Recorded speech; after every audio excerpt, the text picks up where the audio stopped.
Okay, hi everyone. Good that you're all here for our May meetup. My name is Linda Nsifel, and I am the convener of Women in Research Monitoring, Evaluation, and Learning. We're basically an online community that seeks to accelerate the careers of women within the research monitoring, evaluation, and learning space.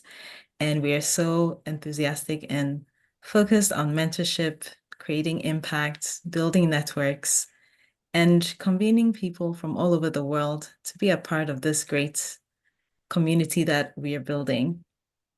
So before we dive into what we are going to discuss today, I'd like us to go through the agenda briefly. So I'll share my screen so you all have an idea of what we are going to do today. Okay, just give me 1 minute.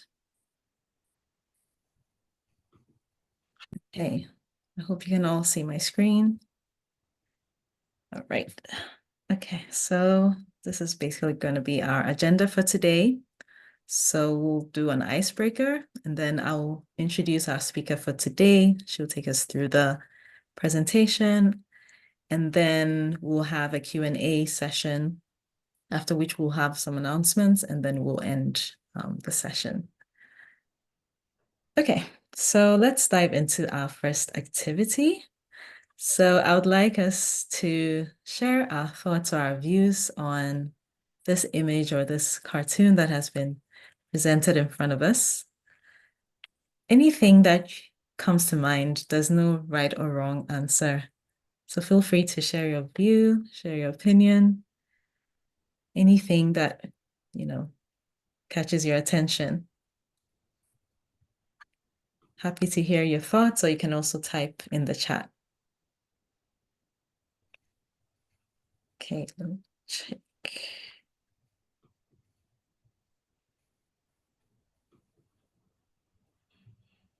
Anyone wants to go? Good evening, everybody. My name is Hi. Alex.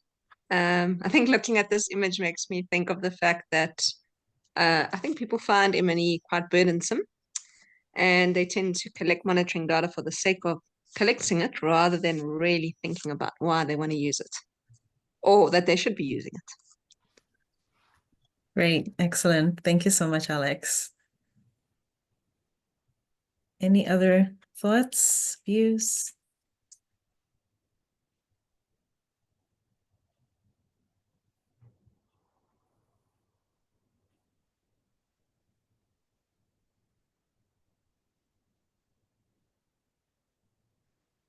Okay, so we have a contribution from Paula.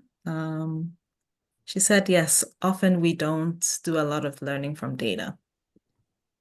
Right. Thank you so much, Paula. Okay, we have a hand from Akulina. Please, Akulina, you can speak.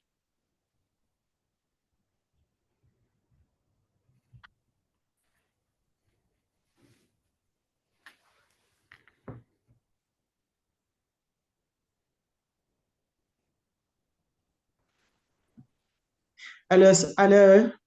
Hello, yes, Hello, please speak. Yes, we can hear you. Sorry, No problem. I was speaking on mute. Okay. I'm saying that what I see in that picture is usually what happens. We get carried away as we carry out projects and do not monitor whether we are still going on course. So it's like we get surprised to find ourselves drowning due to lack of monitoring and checking whether we are on course. Over. Yeah, excellent. Thank you so much for your view on the image. Maybe we can take one more contribution. Okay, I see Paula has added something. Also, it seems they are both possibly men in the boat. Okay. All right. Thank you, Paula. Okay, anyone else wants to share? Maybe we can take one more. You can type in the chat, or you can also unmute yourself. Anyone? Okay, I want to say something. I was trying to raise a hand, but Sure. I somehow, okay. All right, I'm Solomon. Thanks for holding this meeting. Sure. I just joined in, but at least I'm seeing the image on the screen, so I have some thoughts. Mhm, Yeah, okay. So monitoring and evaluation, the project is, going at the moment. mhm, But if MIA is not carrying out what they're supposed to do, just in a short time, or sooner or later, the project is heading down. Because if mhm. you look at the picture, you see that there's a ditch in front, and so if we don't carry out monitoring and evaluation, Mm, sooner or later the project would just crumble. yeah, So it's very important that we do monitoring to ensure that the project is keeping up with the objectives. Thank you. wonderful. Thank you so much, Solomon. Okay, Yeah. so I'll just summarize. So the first thing is that monitoring data exists, but there is no intentional intervention on the use of it, like you've all alluded to. And then M&E data does not speak for itself, but it has to be put into good use. And then there are strategies that are needed to be able to make use of this evidence or the data that is generated. We need to develop strategies to be able to know how to use it or apply it. And then the last thing has to do with there being an agreement. So within the teams that we work with, or whichever team is responsible for collecting or monitoring the data, there should be that shared understanding or a consensus, a common understanding on how this data should be used and shared. All right, so we can wind up this icebreaker session and we'll move on to the next item, which is welcoming our speaker for today. But before she comes on stage, I will introduce her with her profile so we all know who she is. So Stephanie is a knowledge management consultant and artist with over 30 years of experience in her consulting practice and Teleki. She focuses on aligning people, process, and technology to not only help organizations be more efficient and effective with what they know, but to be more innovative and creative too. Stephanie has been bringing knowledge management success to organizations for more than 25 years. Stephanie has published 2 books and several chapters and articles on various knowledge management related themes, and she has spoken at conferences around the world. So, Stephanie, we are pleased to have you. Participants, let's welcome Stephanie with a virtual round of applause. Thank you, Linda. Let me just share my screen here. Okay. Okay. So thank you. I'm so pleased to be here this evening. So Linda did a great job introducing me, so I don't know that I really need to say too much more than that. But I am Canadian. I'm based in Berlin, and started out in accounting, and then have been doing knowledge management for a long, long time. And I like to start my sessions off with a guided visualization. So hopefully everyone's someplace safe and quiet, and you can join along and close your eyes as we get going with this. But if you're someplace that it's not safe and quiet and you need to keep your eyes open, please keep your eyes open. But like I say, hopefully you're someplace safe and quiet and you can close your eyes. And also, if it just makes you uncomfortable to close your eyes, don't close your eyes. So with that said, I will say, get comfortable, take a slow, deep breath, and close your eyes. Picture in your mind's eye a small and delicate flower, floating gently inside your skull, just behind the bone of your forehead. Notice the flower's color, its shape, the pattern of its petals. Let the flower drift slowly downward, gliding gently down your throat into your rib cage, drifting down and down between your lungs, downward, gently downward, coming to rest in the lowest place in your abdomen, the place where your breath reaches when you breathe fully and deeply. A quiet touch of color deep in the darkness of your abdomen. Hold the flower there. Hold it. Hold it. Now let it go. Let the flower vanish. But stay focused on the place where it was, deep down in the dark center of you. Focus on the darkness.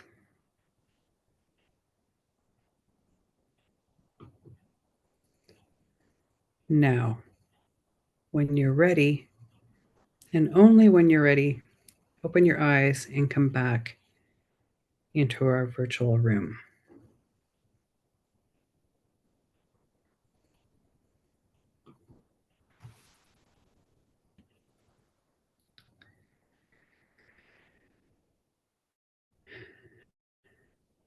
Okay, how is that? Anyone like to offer a reflection or share it in the chat window?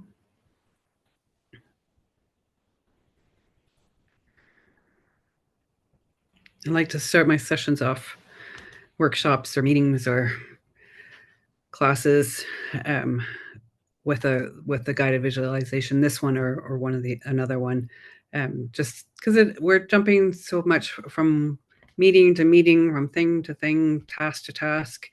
It's nice to take a moment and just reflect and catch your breath and get grounded so that we can focus on what's about to happen in the session. So thank you for joining me in that today. So who knows how to ride a bike? And I can't see if anybody's raising their hands or not. I can't figure out how to make it show the Zoom window and my slides at the same time. So, but I'm going to guess that at least some of you know how to ride a bike. And did you ask to see the science first before you learned to ride a bike, or did you just get on the bike and learn? I learned to ride a bike as a 6-year-old, on my parents' on the front lawn of the house that we lived in. I don't recall ever asking for the science. I just got on and fell a bunch of times and got some grass stains on my knees, and eventually got the hang of riding the bike. And the thing is, we were riding bikes for almost 200 years before they figured out the science behind how they work. So we don't necessarily need to know how things work and to do them, to enjoy riding a bike, to get the benefits. So a long time ago, we made a choice. I'm not sure who made the choice, but society made a choice, and we decided to focus on the part of things that we could know rather than the whole thing. And so we focused a lot on the analytical, on processes, on documenting things, on capturing data, on being logical and breaking things into its parts and basic principles. And we kind of left the creative side and the art side alone. That was for special people. That was not for the average person.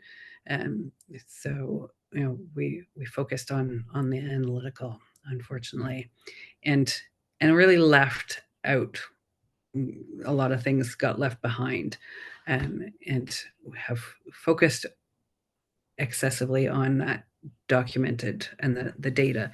And there's no problem, there's data is not a bad thing, as all of you know, but there's a lot of things that can't be measured or not easily measured or not measured at all. And so there's all this knowledge that's unknowable and knowable, and the part that's knowable breaks down into tacit, implicit, and explicit, and everybody nowadays is so excited about AI and things, although I'm starting to hear a lot more about the energy and the resources that it uses, and maybe that it's not such a good thing, aside from the fact that it hallucinates. But we've focused in on this AI thing and forgotten about all these other pieces of knowledge or types of knowledge, and we've forgotten our humanity in this.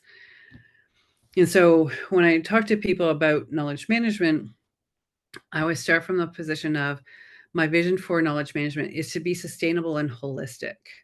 Our organization should be sustainable and holistic.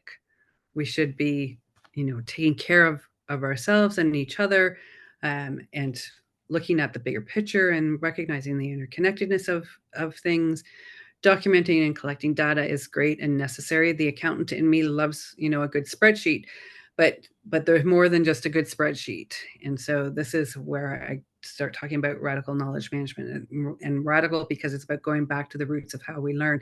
And knowledge management is really about learning. And so radical KM is about making the space to reflect, to iterate, to experiment, to discover new connections by using creativity, specifically arts-based interventions. You can see my studio behind me, so I practice what I preach when it comes to arts-based interventions, and make those arts-based interventions part of the KM processes. So part of the lessons learned, part of communities of practice, part of the knowledge sharing and collaboration processes. And one of the benefits that comes out of arts-based interventions is they activate the sustainability mindset behaviors.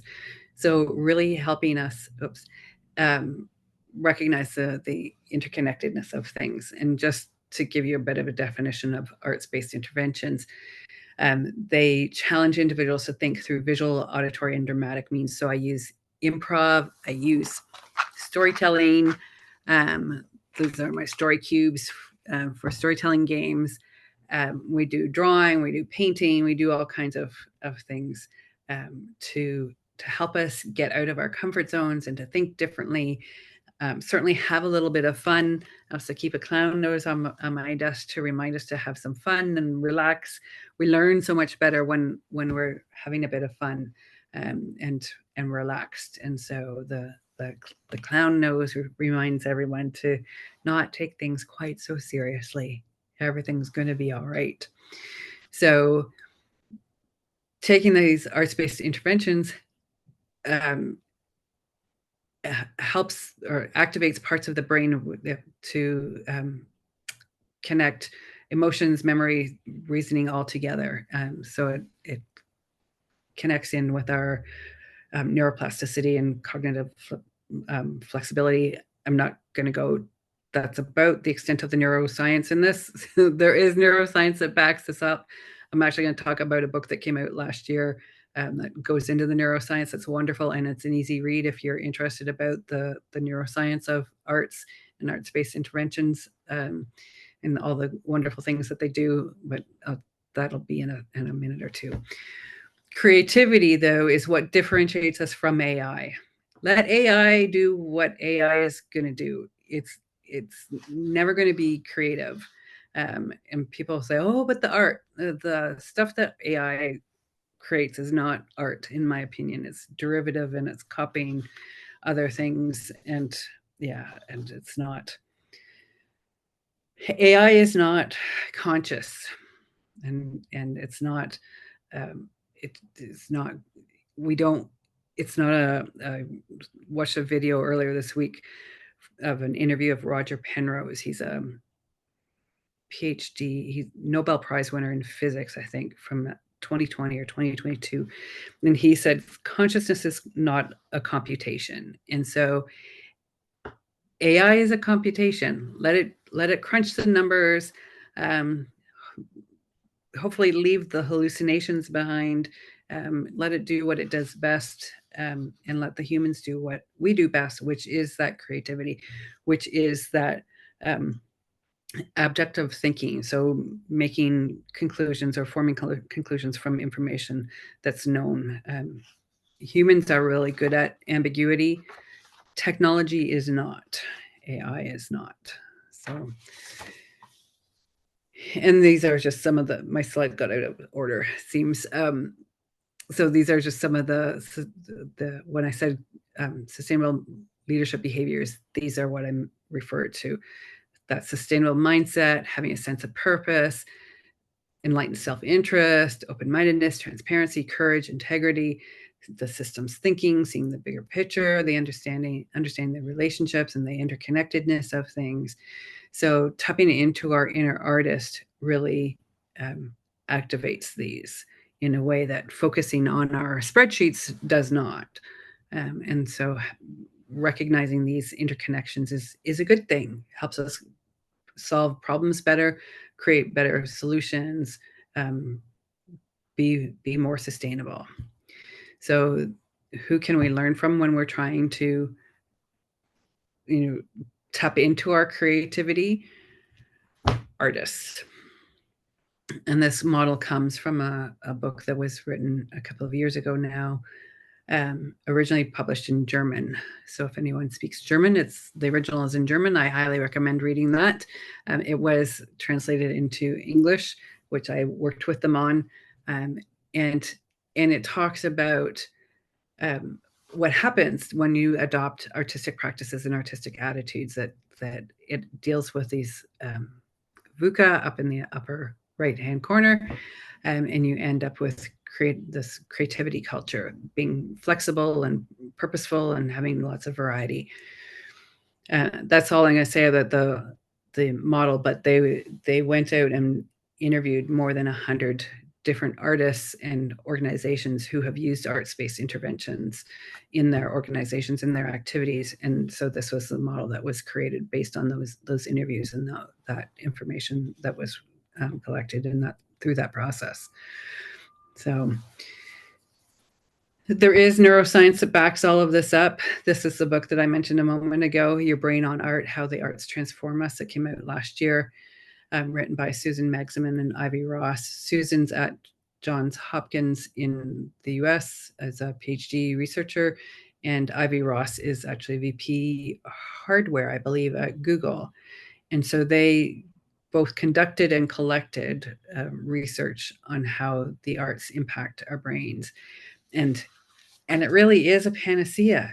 People are always looking for that one-to-one connection, but that's not how the brain works, but this is also not how art works. So art does, because of the connection, the neuroplasticity, it impacts all of these things: well-being, mental health, healing the body, amplifying learning, which is certainly where we get excited in our organizations about helping people learn better, continuously learn, to flourish, to create community. So there's, like I say, I don't want to get too much into the neuroscience and lose you all. So, but the arts trigger hundreds of mechanisms that work in concert, and so this is why they impact so many different aspects of our lives. And so why do we need these in our organizations? Why we need to bring art into organizations? Because we need to prepare the ground. We need to help knowledge workers ourselves be better knowledge workers. We're not technology. We're not robots that can work 24 hours a day, 7 days a week. We need to have a break. We're social beings. We need to interact with each other. We need to spend some time in nature to recharge, and we need to have experiences that make us make new connections or help us make new connections and see things differently. And so arts-based interventions help us prepare that ground, help us to get out of our comfort zones and start thinking about things differently.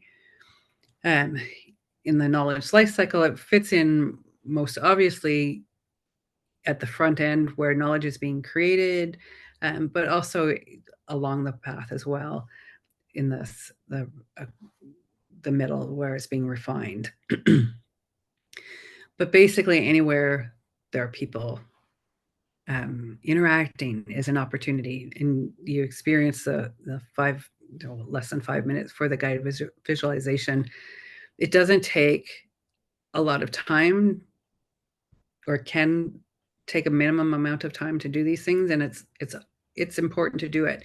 I've done sessions like this that I've been given 10 minutes to do a talk. I've still taken 3 minutes of my 10 minutes and done that guided visualization, because I think it's important to ground us and help us be ready to listen and to participate. So anytime people are coming together, you can take that 3 minutes. It makes the meeting so much more productive. I've had people say to me after that guided visualization, that was the first time that they'd been able to stop obsessively thinking about a loved one who had passed away recently.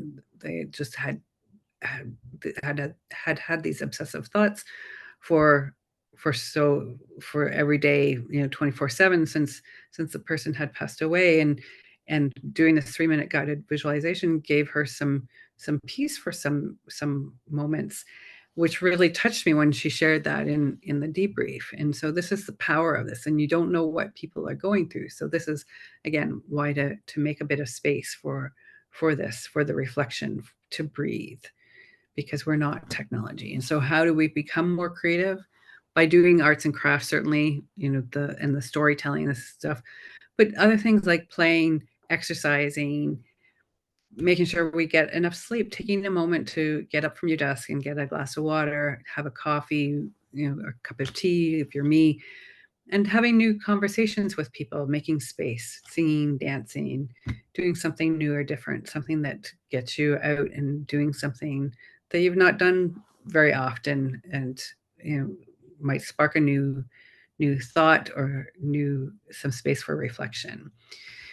There are at least a dozen, there's a dozen on this slide, use cases for arts-based practices. There's all kinds of things. We have the neuroscience, but the studies around using arts-based practices and arts-based interventions in organizations are around wellness, of getting unstuck, making sustainable leaders, team building, all kinds of things. So, and we're all familiar with, art hanging on the wall, being used as entertainment, but it really gets interesting when you start looking at using it for team building, for communication training.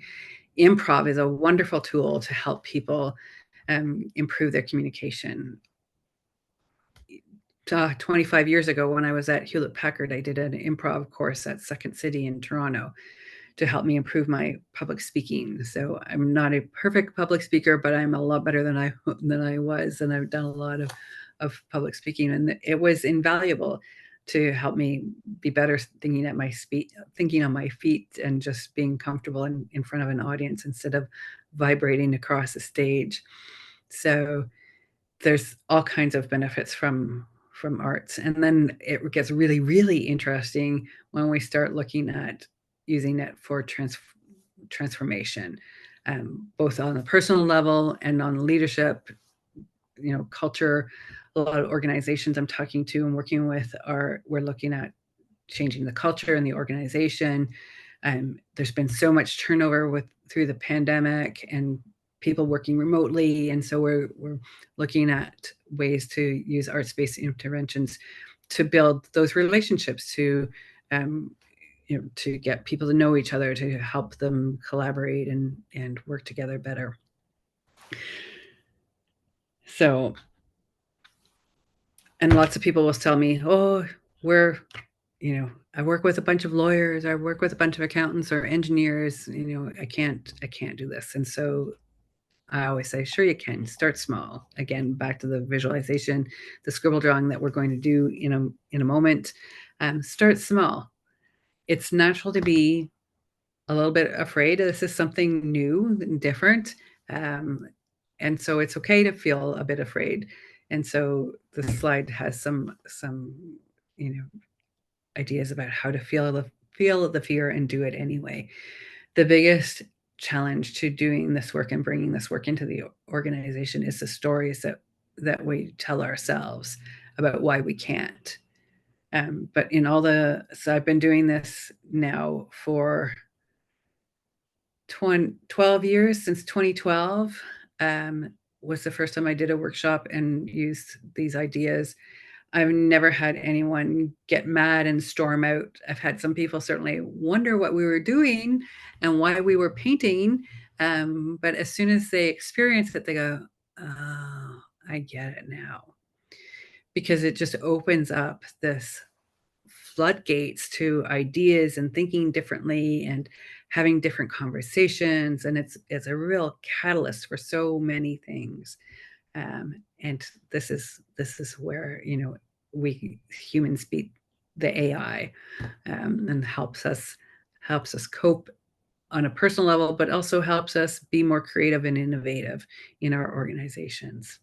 So I'm going to pause there before we do the scribble drawing and ask if you have any questions. And I'm going to stop sharing my screen for a moment so that I can actually see you.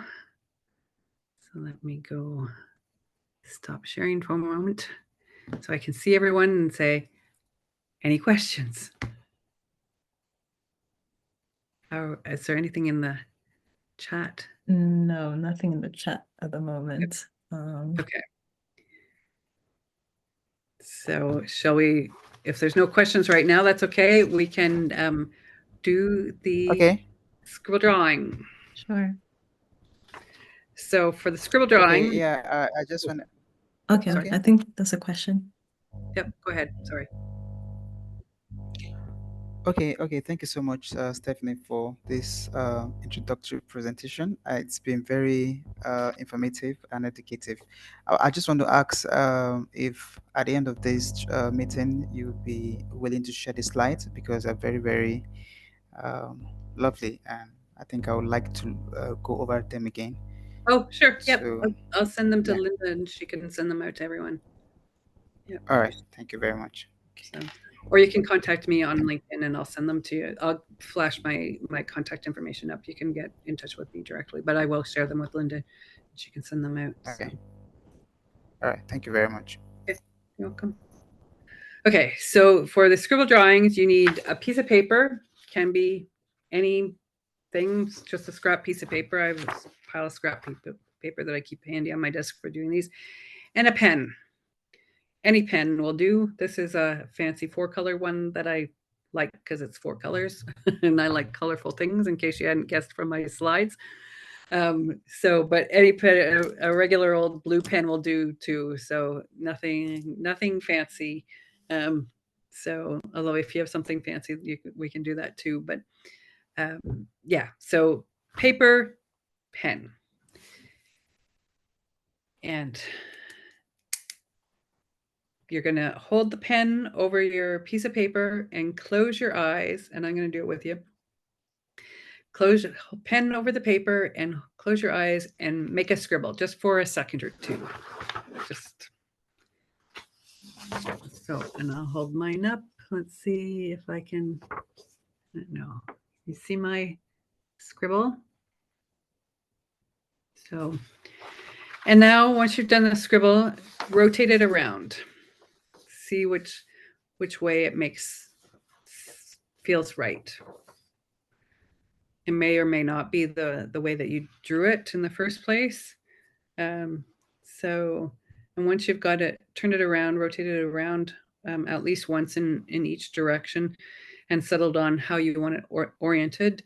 Add an embellishment. So add a couple more lines, add something else to it. Maybe extend one of the lines, and then again, rotate it around, see if it's, feels like it should be oriented in a different direction again. Flip it top to bottom, side to side, and then add another embellishment, some more lines, add something else.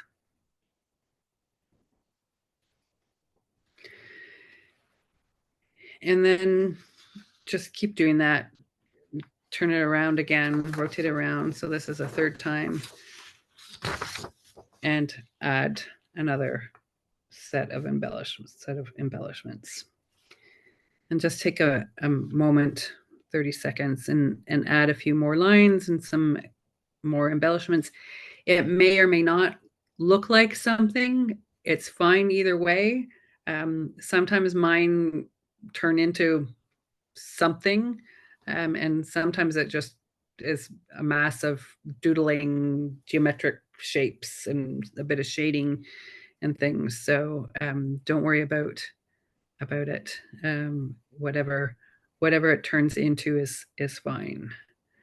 So I'm going to finish mine off here.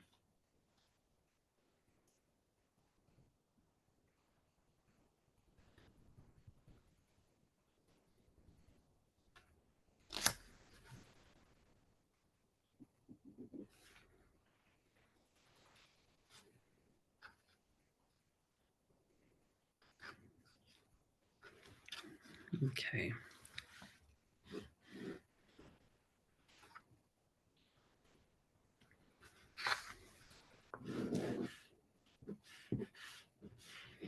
Okay. And there, I don't know, can you see mine? I should have grabbed a marker instead of the pen. It would show up better on the camera. Mine turned into a person swimming, which in all the years of doing it, it's the first time I've had the, excuse me, had a person swimming. So oftentimes it turns into a snail or an elephant or, like I say, just some geometric shapes. So if anyone else would like to share what theirs looks like, feel free to turn your camera on and share. And if you don't want to, that's fine too.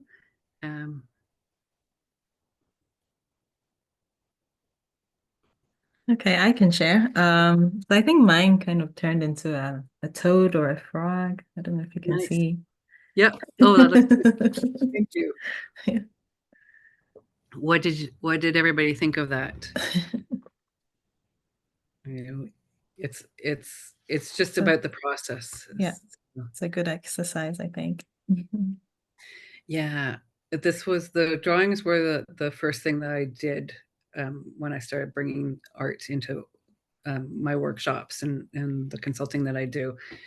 And I was really surprised at how it shifted the energy in the room and shifted the engagement. You know, I got better answers to my questions, and then I started doing them at the end too, so that after 2.5 hours or a half day workshop or whatever, we did these scribble drawings, and people are all excited to go back to their desk again. You know, it's like, okay, so there's, you know, they've forgotten about the 3 hours of torture they've just gone through of answering all my questions for create a knowledge management strategy or something. And yeah, are excited to go back to their desks. So it was really interesting and certainly motivated me to keep, you know, using it and expanding the toolkit and things. So it's really interesting to see what happens just by, you know, having this little intervention. So, and let me just share my screen for a moment again, because I said that I would share a bit of my contact information. So let me. So in the slides, there's a short book list. I actually have a longer book list that's like 50 books, but these are the main ones to get started with if you're interested in any of these ideas. This is my contact information.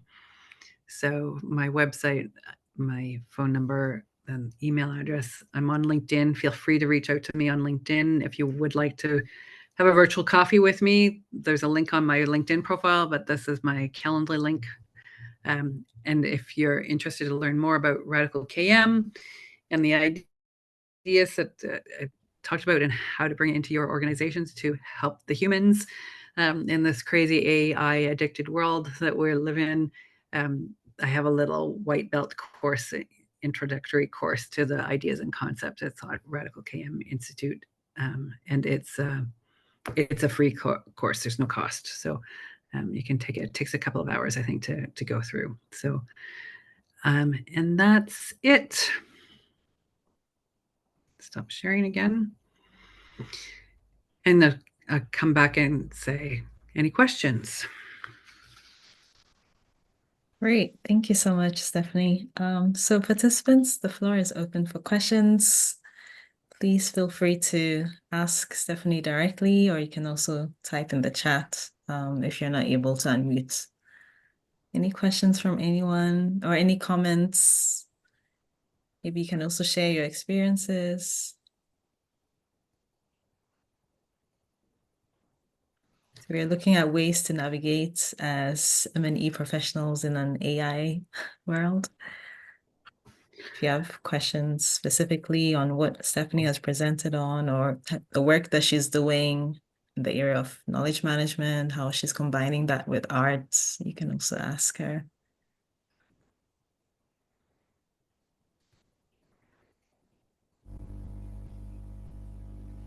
Any questions? What are some of the challenges you have faced in implementing this approach?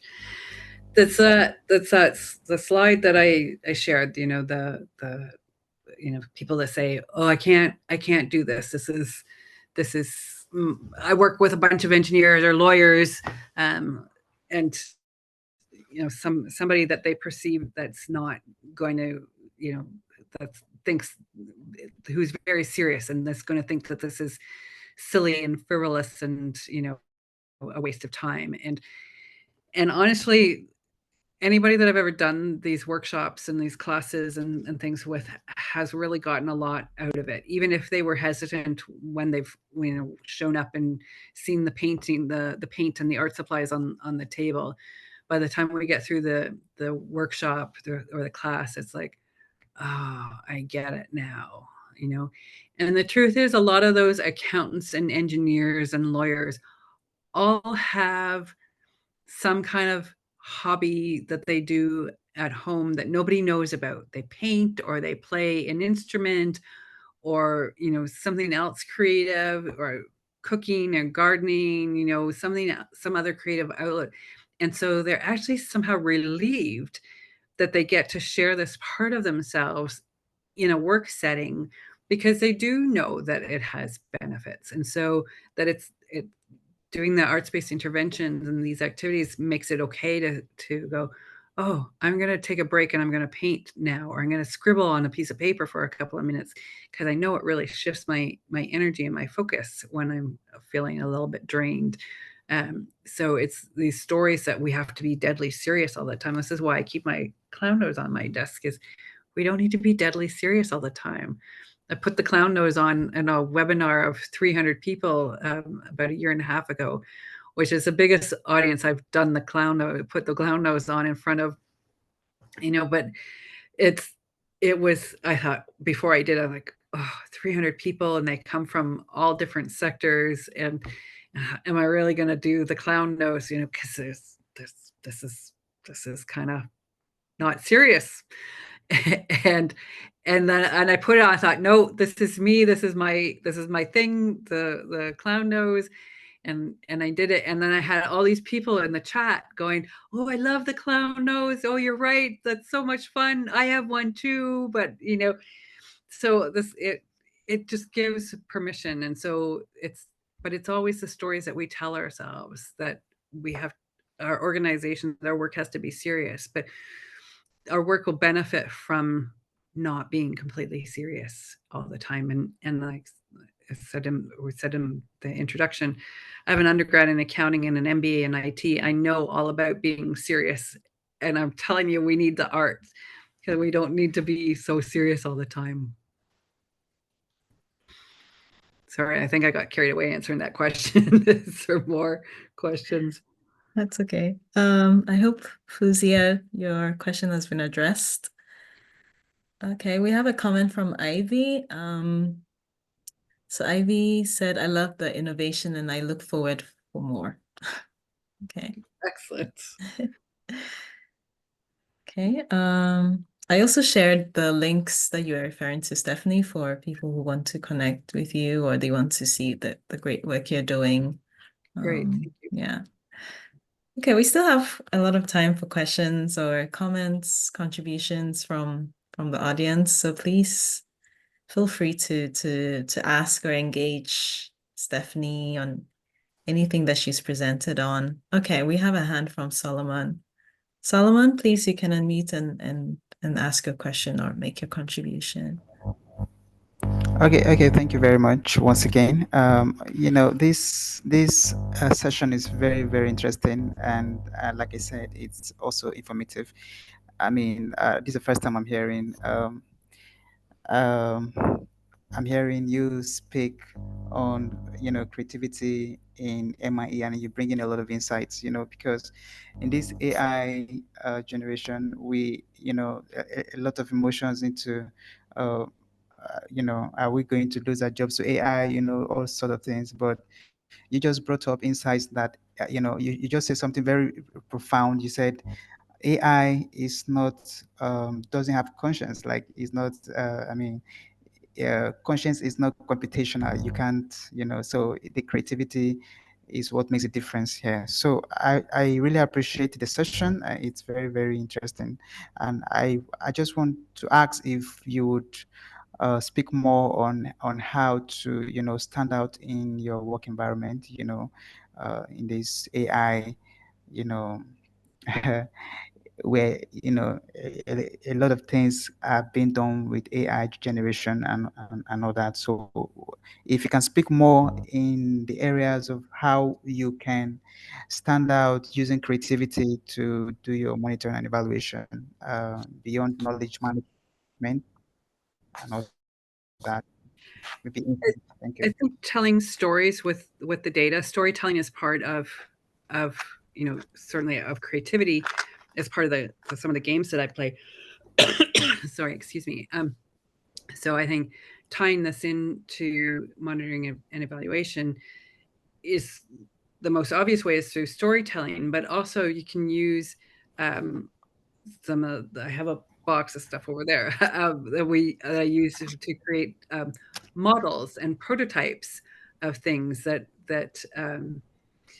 yeah, I'm actually in the middle of a class, a coaching class that I'm a participant in. I'm not leading, and we had this assignment, a group assignment, that we had to figure out a way to get climate change information out to farmers, all kinds of farmers in globally, and so we used arts-based methods to create a model of, a kind of a representation of the the people and the environment and stakeholders, and then we use role play to act out one of the activities, how to get a stakeholder on one of the farmers on board so that he would listen to the podcast.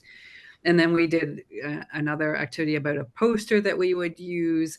And so it was all arts stuff to help us better envision some of the interactions that might go on in trying to share this information with the constituents, with the people, with the farmers, and and how we needed to interact with the researchers and the content creators, and it really gave us a physical model rather than sort of intellectualizing everything. So I think that would be a marvelous way for you to sort of make the data real for people, because there's only so long you can look at spreadsheets, right?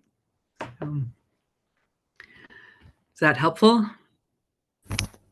Oh yes, thank you so much. Thank you so much. You're welcome. Anything else?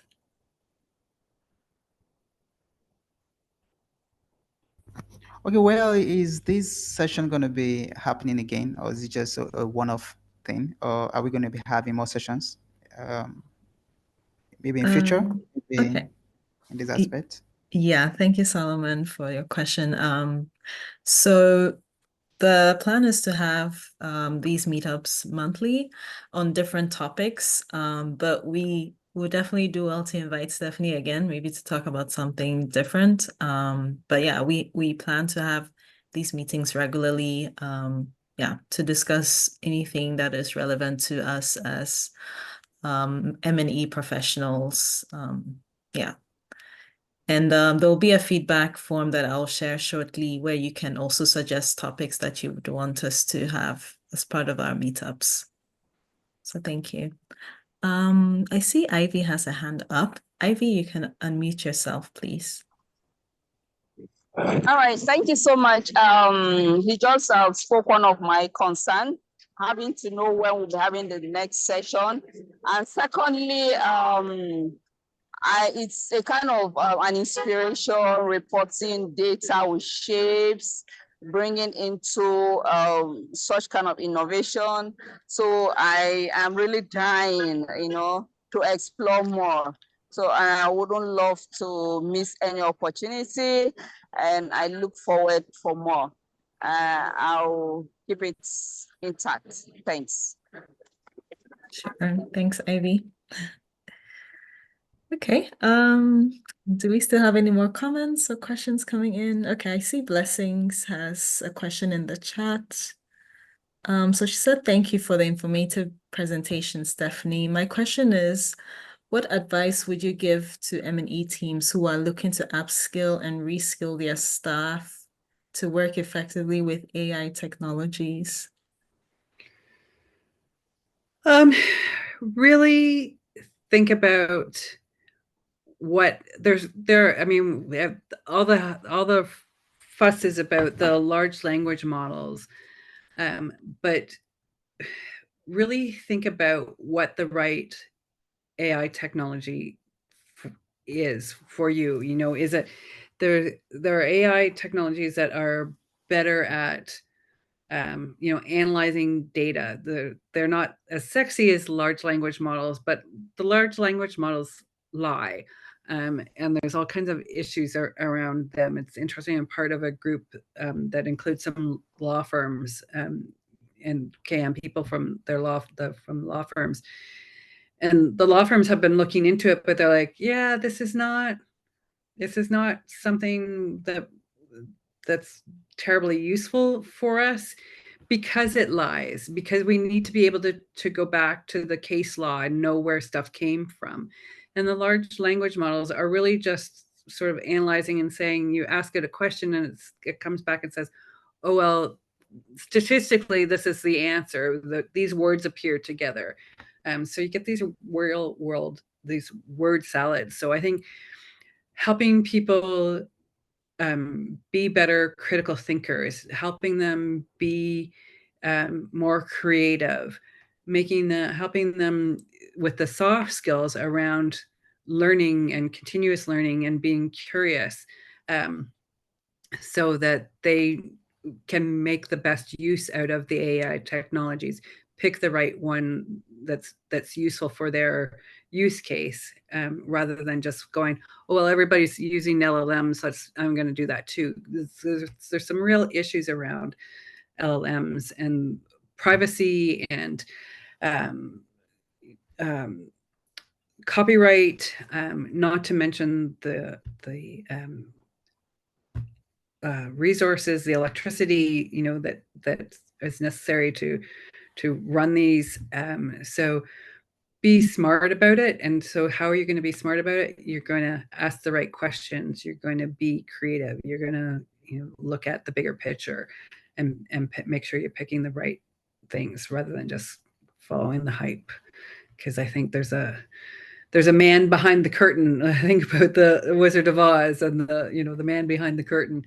I think there's a man behind the curtain with AI. So be careful. Great. Blessings. I hope your question has been addressed. Okay. So I think we can end our session here. Stephanie, do you have any closing remarks, thoughts as we part and end the session?